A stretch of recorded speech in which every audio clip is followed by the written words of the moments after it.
CTV News at 5 with Hudson Mack.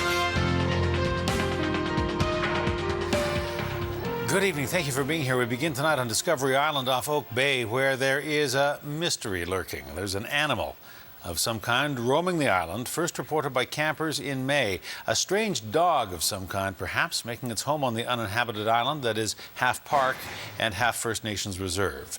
Whatever it was skittish and it wouldn't come close. And now there have been more sightings and more stories. And park rangers and conservation officers think that this is not a dog at all. CTV's Louise Hartland went to the island today to investigate.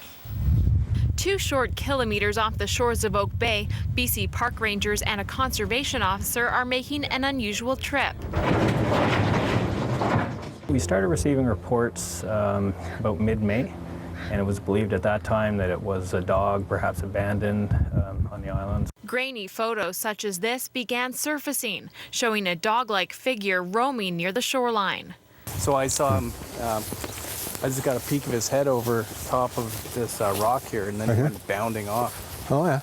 As more tales of sightings were told and more photos were snapped, it became clear this was no dog at all. That's the one I've showed around, and everybody's like, okay, yeah, that's a wolf. Simon Underwood says he's had more than 25 reported sightings of the wolf in the past 2 months. And at first somebody reported seeing a wolf, and well, I thought it was quite funny because out here, where's a wolf going to come from, right? You know, so we kind of passed it on as some camper's dog that wasn't on his leash.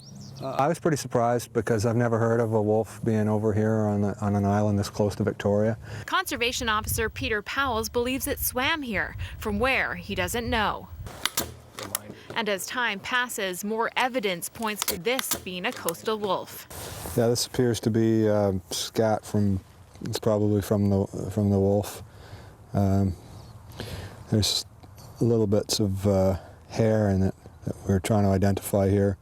It's believed the short gray hair likely belonged to a seal. Yeah, there was a report of a seal pup that had his neck and his stomach ripped open on the northern part of the island here. They are setting a trap here, not to catch the wolf, but to get it used to the cage in hopes of catching and relocating it in the future. Very limited area for a wild animal like that to be in.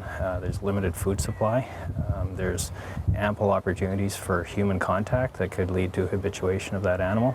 Something no one here wants to see. It may, do its own thing and leave the area on its own, and that would be fine. That would probably be the best thing that could happen. But the problem is, if it leaves here, it doesn't really have anywhere it can go to. If it swims across to the nearest point of land, that's 10 Mile Point or Oak Bay. Landing the wolf in another unfamiliar territory, far from home and closer to yours. And Louise joins us now live with more on the story. Louise, I'm trying to think of if we've had this before. Is this the first time a coastal wolf has been spotted near Greater Victoria? Hudson, in March, a wolf was photographed on an island close to Race Rocks by a whale watching guide, the first known report of one this far south. Now, there are packs of wolves in the hills behind Shawnigan Lake and close to Port Renfrew, where this animal would be taken if it was trapped. But park rangers and conservation officers want to stress it is important to stay away from the wolf on Discovery Island and not to feed it, so it doesn't get used to human interaction, or it could become dangerous for the wolf and the people it comes in contact with. All right, Louise Hartland reporting. Louise, thank you. You're welcome.